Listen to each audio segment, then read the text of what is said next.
Man, Consciousness and Understanding. Channelings from Clyde Trepanier. Volume 3 continued. Sessions from 1961, July through August.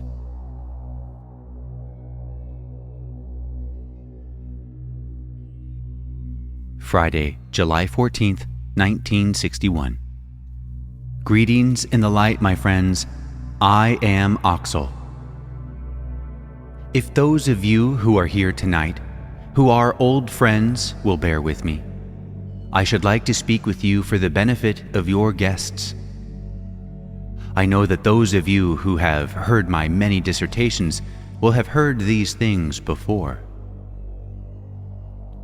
I am of a group that is aboard a craft in your solar system, and we have been in your system for 7 years in your calculation of time.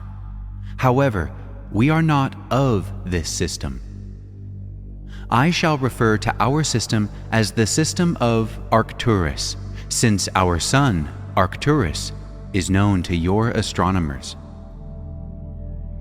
We have been attuned to your gathering since the beginning. We have heard your discussion in its entirety as clearly as though we were sitting among you.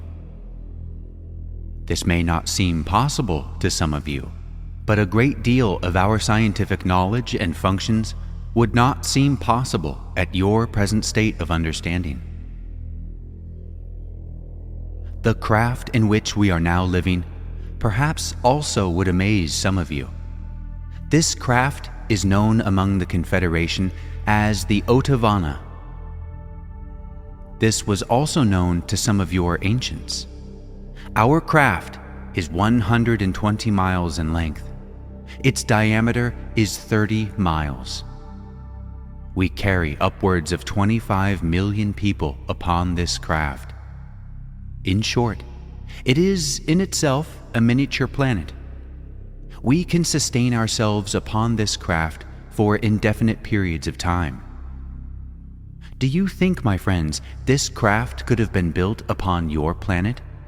The very sight of it, if it were to come close to your planet, would bring great fear to the hearts of your masses. We shall not land upon your planet, for our mission does not require this. We have come to your system by request, by the request of the Federation. We were requested to carry on our mission because of the powers of our people. Anyone aboard our craft could stand upon the surface of your planet and perform what would appear to be miracles to you. We are not bragging of our development, for we are humbled in the light of an everlasting love that is of such magnitude that our comprehension of it is only slight. In your time of need, we are honored to be of service to your system, and especially to the people of Earth. There is much talk among the truth searchers of your planet of the New Age. And this is true, my friends. A new age is coming into being, but not only for your planet, but for the entire system. As your system and all systems move through space, they pass through areas, shall we say, vibrations which bring about changes. And the new age is simply a change brought about as your system moves on its course through endless space. The planet Shan has been lagging, so to speak, in its preparation for this change. And there has been great concern from civilizations on other planets in your system that planet Shan would not be ready for the transition. So great efforts are being made to speed up the progress of your planet, for unless your civilization is prepared for this change, many shall perish in the change. Not as you think of this word, but they will not be able to move with their planet, and through natural resources and by necessity will have to be removed and incarnated into another system. We of the Otavana, known among the Confederation as the Sons of Adonai, have come to perform a task for Earth people. We are bringing about an awakening among your people.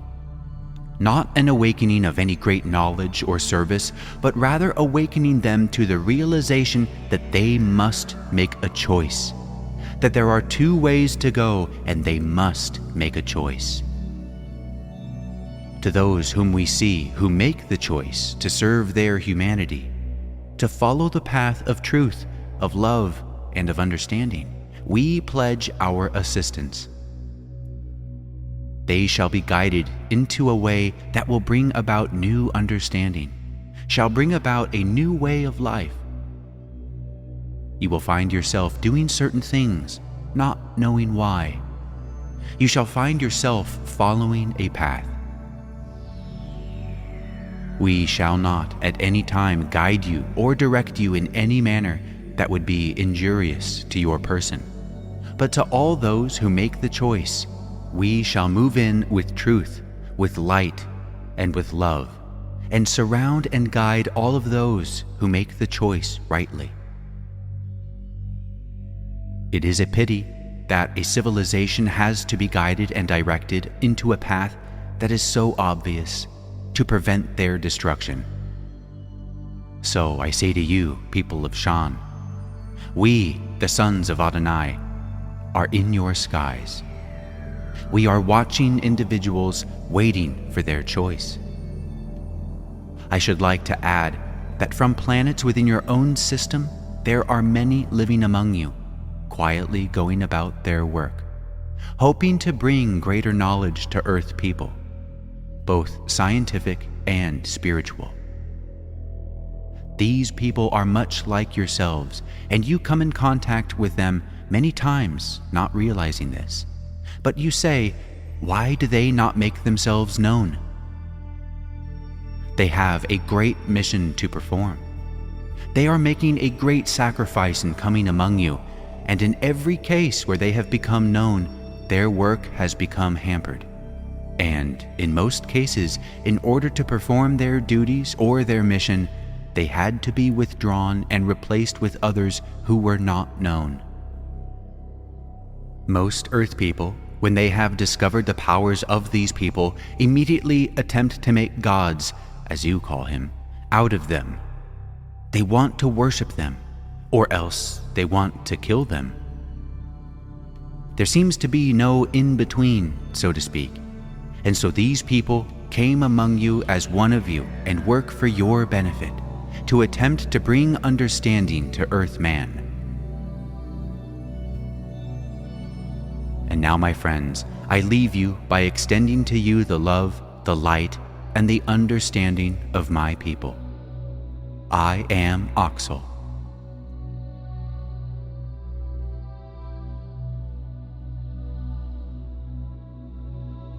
Friday, July 21st, 1961. Peace be with you, my friends. Peace. Each of you have with you your higher teacher, and we are going to build about you an energy that each of you can draw great benefits from, if you will but open your hearts, relax, become receptive. Each one of your Wisdors is going to aid in building the concentration of this energy. So, if you will bear with us for but a few moments, I will have for you some further instructions. Chants were given for a few minutes. Source. Now, beloved ones, straighten your spines, sit erect, for you have built around each of you a concentrated form of cosmic energy that, if properly taken into your being, can do great good for you, both mentally, physically, and spiritually. This can bring about within you a sense of great well-being and peace. Now, as you sit erect, visualize this source of energy extending into the cosmos, high into the cosmos, and extending to you. Draw the breath deep within you, far into the belly section. Hold slightly and relax. Do this at approximately 1-second intervals. This was practiced by the group. Source: as you draw within you this great cosmic energy, feel it flowing through every cell, every fiber of your being. Direct it to every portion of the body, to the throat, to the lungs, the abdomen, the legs, the feet. See that it goes throughout your being. Again, the group practices this. Source: keep your mind, your heart receptive. Take on a feeling of gratitude, of humbleness, and of reverence for creation. Continue this until I give you the word. Draw it deep within you. This was practiced for about 5 minutes. Source: so be it, my friends, and may each of you have received according to your willingness to receive. Peace be with you, my friends. Peace.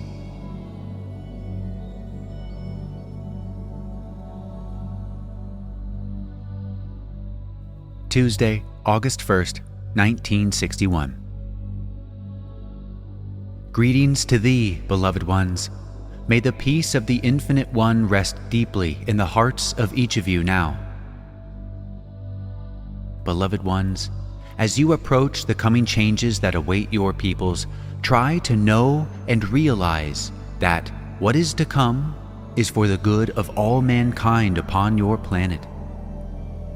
There is much, so very much lacking in the consciousness of Earth-man.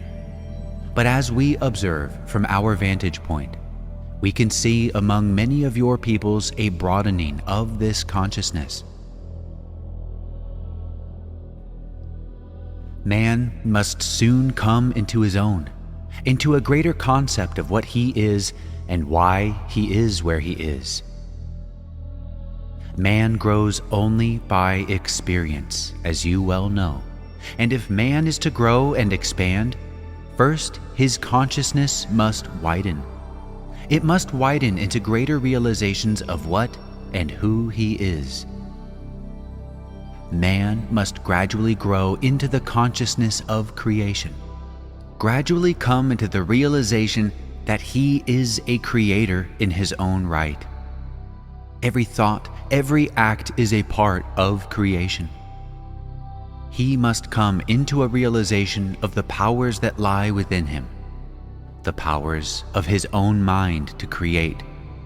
For, beloved ones, you create the very situation in which you find yourself, but you do not realize it in your present consciousness.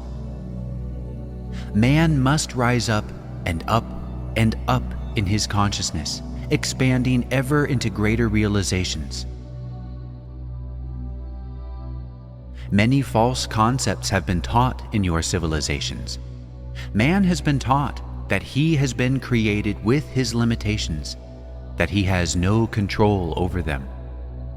But believe me when I say, my friends, that you are not limited. The only limitation is that which you place upon yourself. Man must learn to have faith in the power of creation within himself, or what you term God. Very little conception does Earth-man have of this entity which he calls God. We do not prefer to use that term, but it is of no great importance, for the term which you attach matters little. But in reality, this is a great force which permeates the universe, which permeates galaxy upon galaxy. Man's concept and this power extends to every individual throughout creation. Man is only an extension of this great power you call God. You are a part of this, and this great intelligence functions in every man, woman, and child.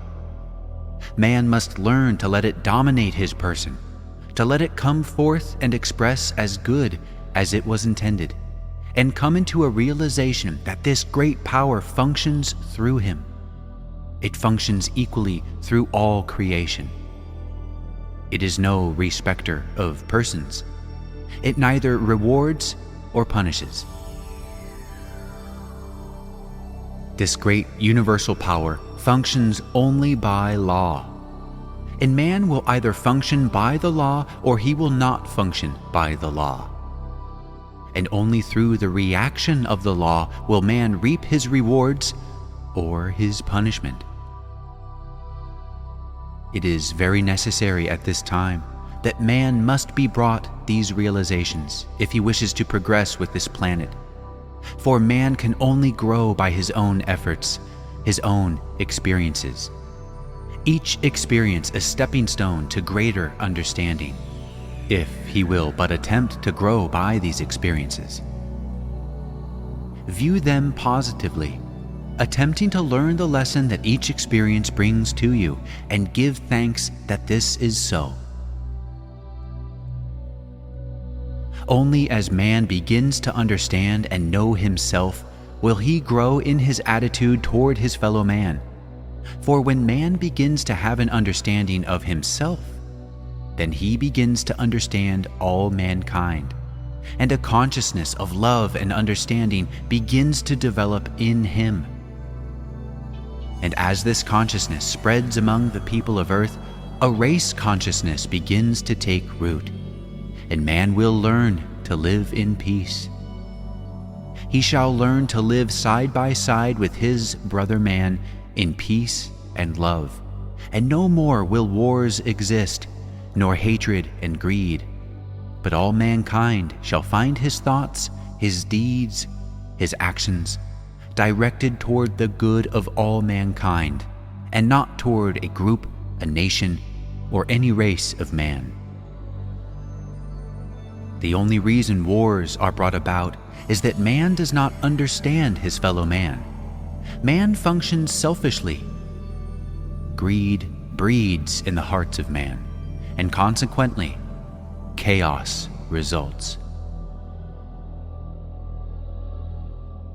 To the younger generation of your planet, I would suggest that you have open minds and open hearts, with an attitude of reverence. For in your hands lies the future of your planet. Take time occasionally to look out into the heavens and marvel at its wonders. How can you do this without feeling great reverence for the Creator of all this? Have you ever pondered these things? Have you ever wondered, this could be? How could anything be planned so precisely for the millions of stars and planets in their orbits, their locations, each moving in its path regularly, precisely to the second? Do these things come about by chance? No, my friends, nor does anything happen by chance. You do not live in an atmosphere of chance. Everything that happens in your life is not by chance. You are the Creator, and you have made it so through your thinking and your actions. No, no, beloved ones, chance does not exist. But it is important that you realize this. For as you do this, you become aware of your thoughts and actions, because you realize that every thought and every deed is a form of creation, and will act and react, perhaps not today, perhaps not tomorrow, but sometime in the future. Because through the power of your subconscious, the actions will occur. You have created the situation. This is well to remember, but it is not anything to fear. Fear is a creation of man's thinking, for there is nothing to fear but fear itself. For as you emanate thoughts of fear, you only instill deep in your own subconscious a great fear power to act and react. It is well to bring out into the open all fears that you possess, face them squarely, and dissolve them, by replacing in your own subconscious thoughts of the opposite nature that will subdue them in time. May the peace, love, and understanding of the Great Spirit of creation enfold you and bring to you the peace and understanding that is yours. Peace.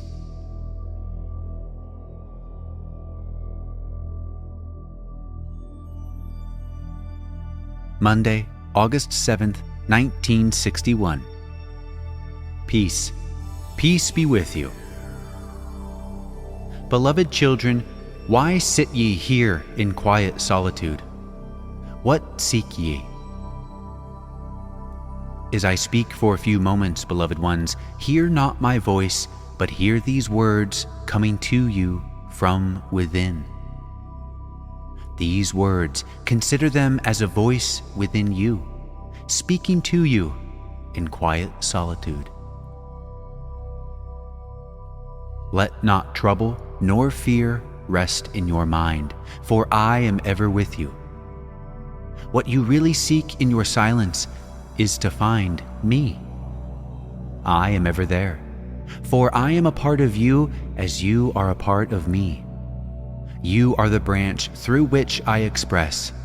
But if you are to truly find me, and you will find me, you must open the door and allow me to come forth and be recognized. I am the law by which you live. But if I am to express my truest form, then you must open the door by recognizing our association. You must recognize that love is one of the catalysts that opens the door for me to express through you. I do not express well if I am not recognized for what I am and the way made clear for me to express its true form.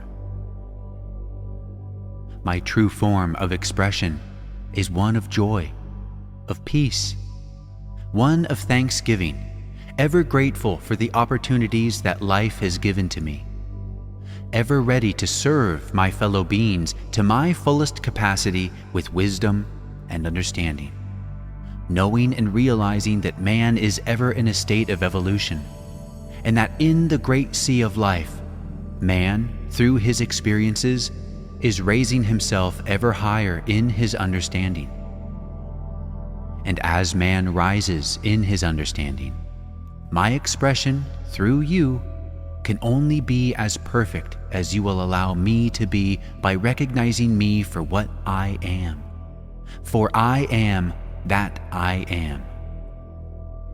But always know that I am here, ready to manifest perfection through you when self has been removed. This recognition will only come through the removing of self and complete surrender. Peace be with thee, my friends. Peace, peace, peace.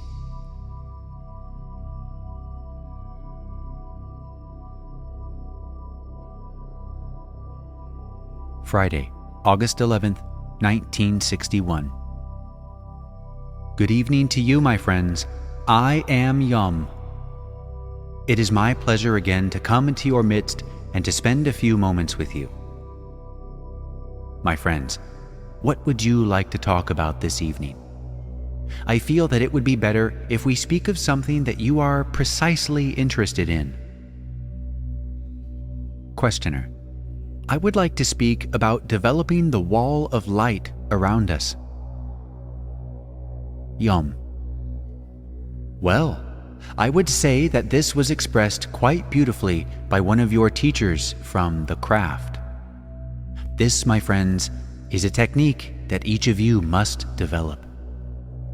Now, in developing yourselves along those lines, or any particular phase of, shall we say, exercises of any type, we can only give you a general technique, for each individual level will find, as they attempt to practice these things, they will find their own techniques. Which works well for one individual may not work quite so well for another. He may find a little different slightly different technique that works better for him. But the main object is to diligently practice these things and have faith in what you are doing. In other words, if you are to go about learning any technique, any subject or anything, even a trade or profession, now if you go about it half-heartedly, you see, your accomplishments will be very slow and very unsatisfactory. But the main thing is, my friends, to faithfully practice anything that you wish to accomplish.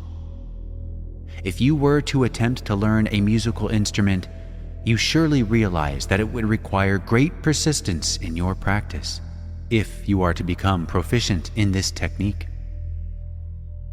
Does this clarify to you, my daughter, what you are asking? Questioner: Yes, I understand that I must practice, but I wonder just what I should do. Yum: I think if you will reread what you have read here tonight, you will find that he was quite explicit in what you are to do. But I do not wish to repeat a lot of things that you already have in writing that you can refer to any time. Questioner: On what we refer to in our Bible as the Israelites or the chosen people, could you kind of help me to understand what they mean by the true Israelites and the chosen people?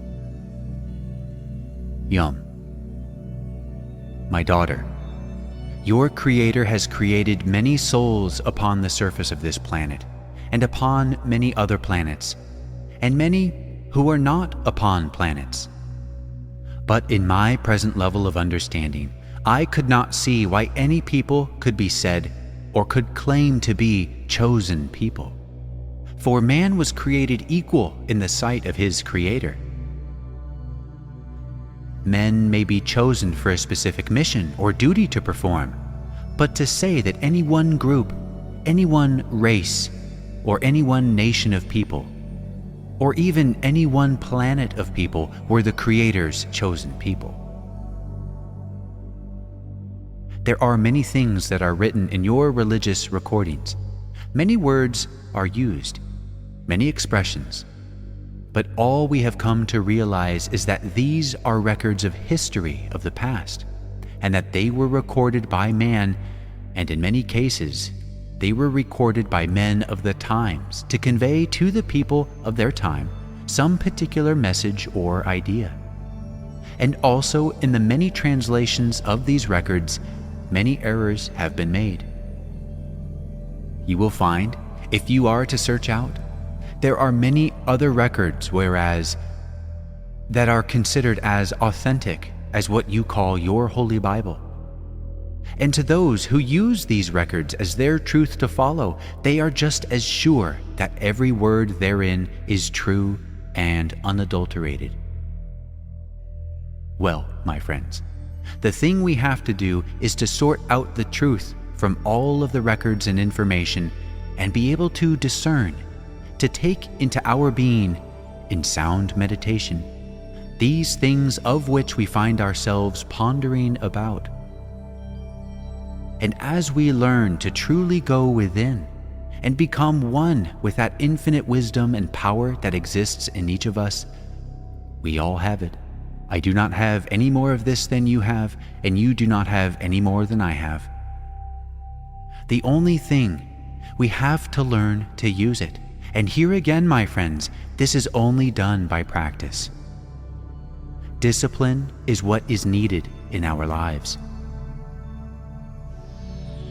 You see, my friends, the difficulty that most have here in this third dimensional existence of the physical, you call it, chemical bodies, is that we allow the physical to rule the spiritual. We become so engrossed in what we see around us. And as I do not like to refer to this again, I have perhaps overplayed it, but we become so engrossed in this dream world in which we exist. We see only a dream and not the real spiritual reality of things. Once we have truly begun to see man as a true spiritual being, which he really is, and recognize it as such, then we begin to see through the unreal and begin to see the real. And when this happens, and we begin to, in our silence, in our chamber with the door closed, we begin to find this great universal power within us, which you call God. We begin to find the at-oneness with this. As we do this, we begin to come into our realization of truth.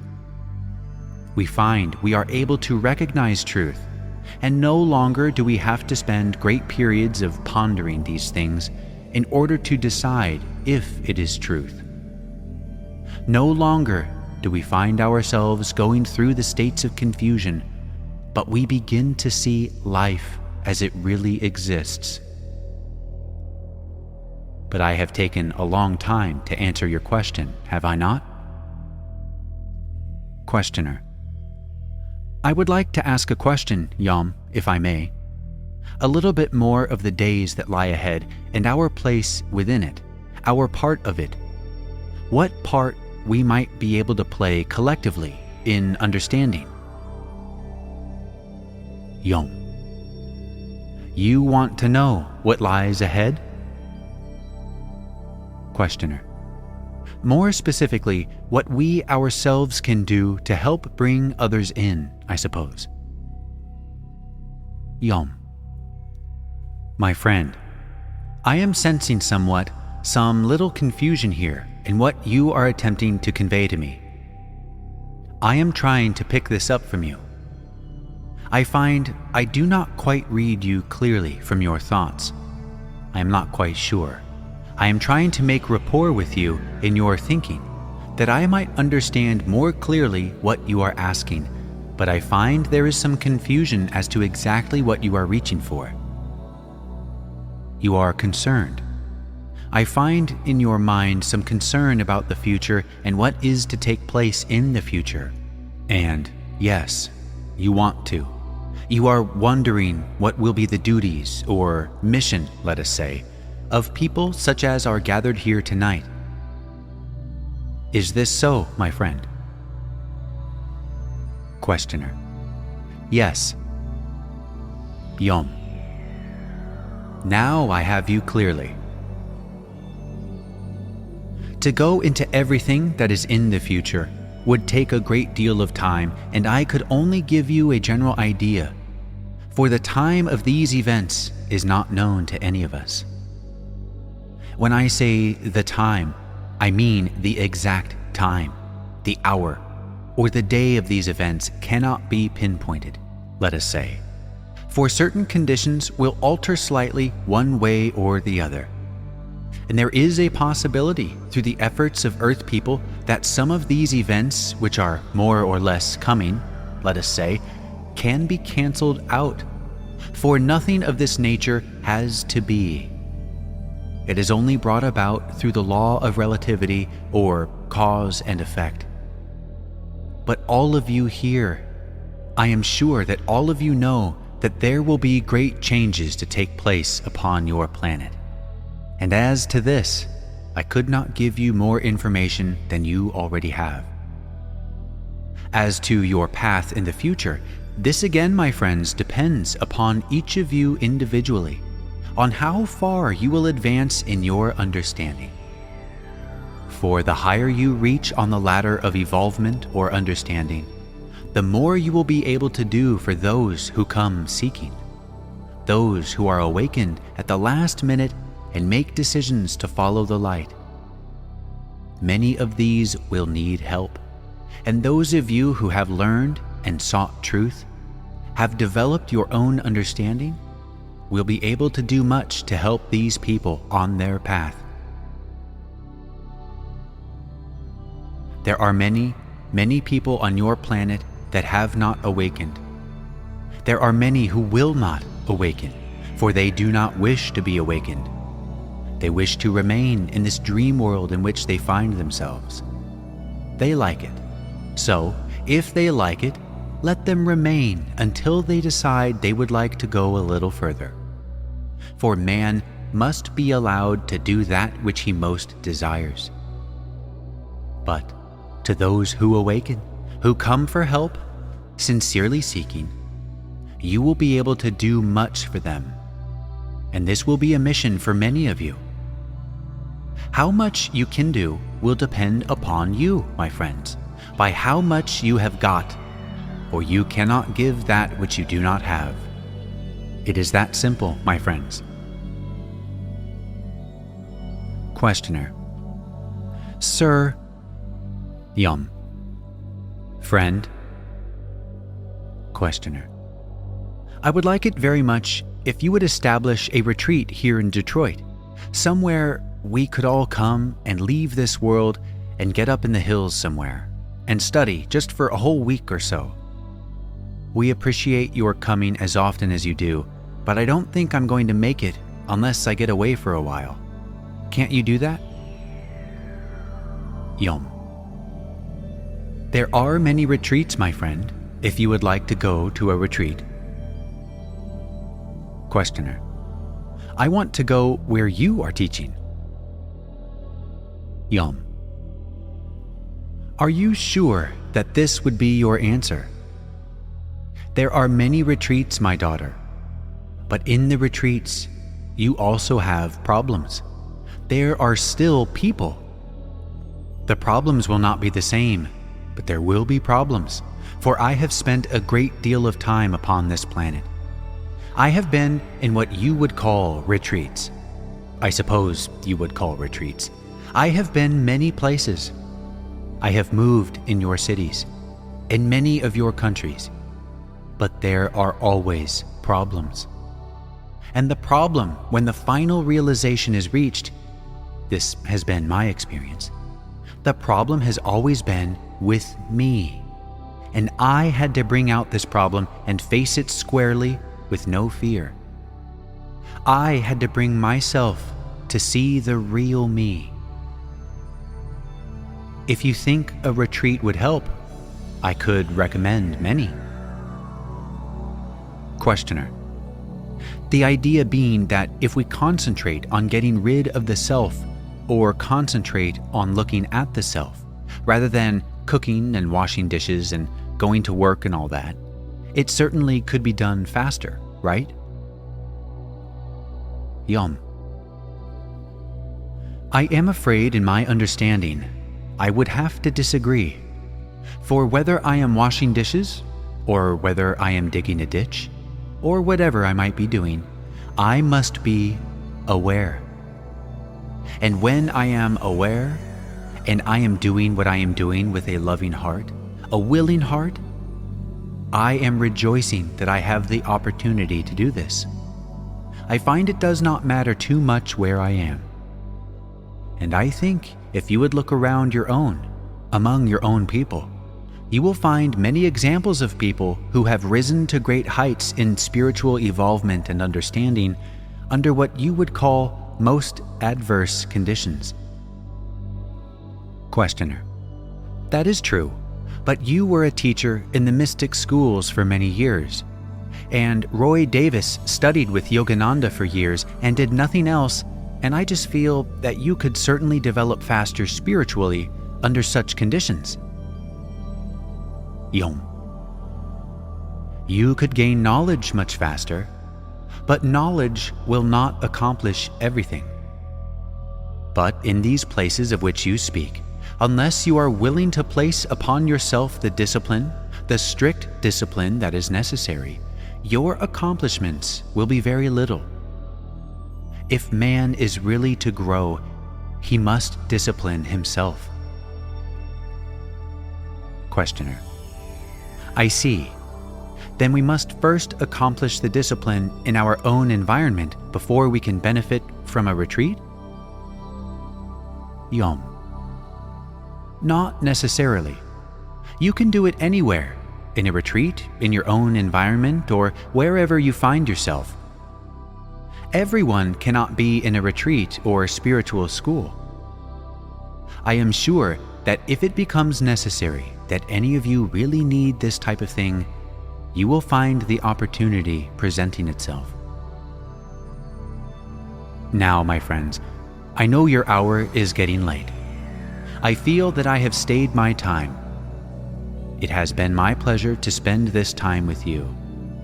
I hope I have been of some help to you in my sharing my understanding.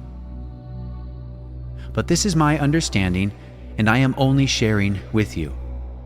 Whether you accept it or not is up to you, my friends. I will not feel bad one way or the other, for it is only my understanding.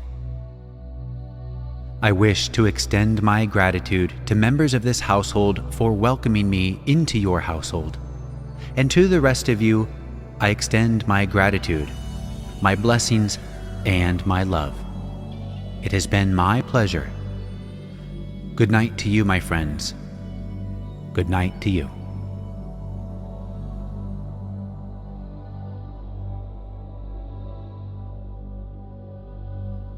Monday, August 17th, 1961.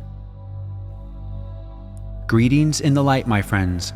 I am Oxel. Once more, my friends, tension increases upon your planet. Once more, the peoples are finding that fears are rising in their hearts. Fear of disaster that may befall them. We are attempting, and believe that we can again, help your people to avoid great chaos, conflict between your great powers. For we shall not like this to happen. But this is not to say that it cannot. To speak in your terms, I am going to let you in upon, shall we say, one of our minor attempts to help avoid this conflict. We have brought about in the mind of your president, Mr. Kennedy, also Mr. Khrushchev, and a few that are in power behind them, a vision of the results of such a conflict. This they do not understand. To them, it was only what you call a nightmare. But it did leave an impression, and its fear in their hearts. It has given them something that they will ponder upon many sleepless nights. We caused this to be brought about, but this they will not speak of to anyone else. But nevertheless, it has left its mark. But the real thing that we are attempting to do is to bring a realization into the hearts of the people, a realization that an understanding must come about among your peoples, your civilizations, and this is taking root in the hearts of many. We are aware at all times of what is going on in the lives of each of you. Records are kept, and this realization for the need of understanding is taking root among the people of Earth. And I think this was brought out greatly in the coming together of the two in this household, and one from a far-off land. For they found that in communicating with this one from far off, that he too realized the importance of this and was attempting in his way to promote among his people the desire and the realization for the necessity of understanding among all peoples.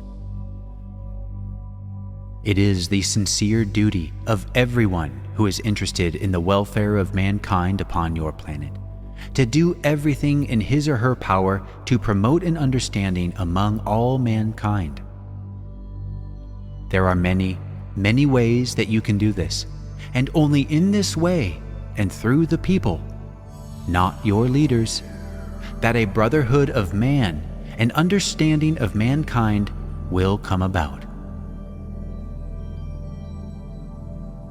As your communication systems and your transportation systems improve, you shall find greater and greater opportunities to do your part this way, to show your willingness to greet in love your fellow man from far-off places. And as this consciousness increases upon your planet, it shall reach out into the cosmos, and you shall find yourselves greeting and extending your love and your understanding to those from beyond. And you will find them coming to you in greater numbers, extending the hand of friendship, the hand of help and opportunity to grow as your peoples have never grown before. Does this sound worthwhile to you, people of Earth? Group. yes. Oxel. Then I say to you, go forth, extending a hand of friendship, a loving hand of help to all that you meet. Show that you are willing and ready to understand your fellow being. I leave you by extending to you the very greatest love and understanding that our people can conceive of. I am Oxel.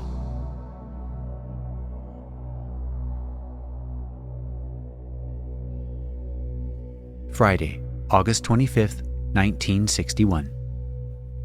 Greetings in the light, my friends. I am Oxel. Tonight we have tuned in upon your conversation through a device that is tuned to the brain frequency of the instrument, and all sounds that take place in this room are recorded clearly by us. Also, for a short period, we had our iconoscan attuned to your location and were able to see you clearly. This is done by attuning our device to the vibratory rate of the material we wish to penetrate, and automatically, so far as our device is concerned, this material is erased and we see through it clearly. These are only some of the minor scientific devices that are in our possession. In answer to a question that was brought out by one of you tonight concerning scientific information being given to Earth people, we have brought many advancements to your people in science and should like to bring you much more. But you see, the difficulty is, my friends, that already you are too far out of balance. Your scientific development has reached a point that is far too much ahead of your spiritual development. In order that a civilization might advance successfully, these two must be kept in balance. For you see, my friends, unless man has the spiritual understanding, the foundation upon which to build his scientific development, he is apt to find himself upon very dangerous grounds, and this is where Earth people find themselves today. Earthman already has within his grasp power that he is not capable of coping with. For you see, my friends, all energies can be used on either the positive or negative side. Man can learn of great powers, both within himself and in the cosmos. He can master these powers, but he can also use them any way he desires once they are mastered. So you see, my friends, spiritual development and understanding is important, for unless man has this, he is not capable of receiving the great knowledge of the universe. There is no limit to how far man can advance in these things, but unless man has the wisdom and understanding to cope with these things, he will only bring destruction upon himself. And this has happened before to civilizations upon your planet, and has happened to other planets. One planet within your system completely destroyed itself in this manner, and we do not wish to see this happen again. We are interested in bringing Earth people to this realization, to realize that there are two paths for them to follow. The path of love and understanding, service to man's brother, a realization of his responsibility to his fellow man, or he can choose the path of destruction, the path of darkness. Man, through all eternity, has had the right to choose, and your people are no exception, for man was created with a free will to make his own choices. He does not always choose wisely, yet the path is so apparent. As we have stated many times, those who make the choice to serve their humanity in every way possible, we shall guide them and protect them. They shall go about a way of life, not always knowing or realizing why they do the things they do, but realizing the things that they do are right and good, and are helping to raise their civilization to a new height in understanding. as your system approaches the great changes that are in store. We are humbled to be of service to you. We are humbled to be able to serve in the light of truth and understanding. Man of earth who makes the choice has a great future before him, one that is far beyond his conception or realization at this time. For planet Earth is about to take its place with the other planets of this system. It shall no longer be set apart, as has been the case, but will become a part of the Great Federation, and communication and travel shall become commonplace between your planet and many others. A whole new horizon of life shall open up. So, beloved ones, let your consciousness reach out, for in the days to come it will be necessary for you to expand, to open up your consciousness and grasp that which is before you. I leave you by extending to you the love, light, and understanding of my people. I am Oxel.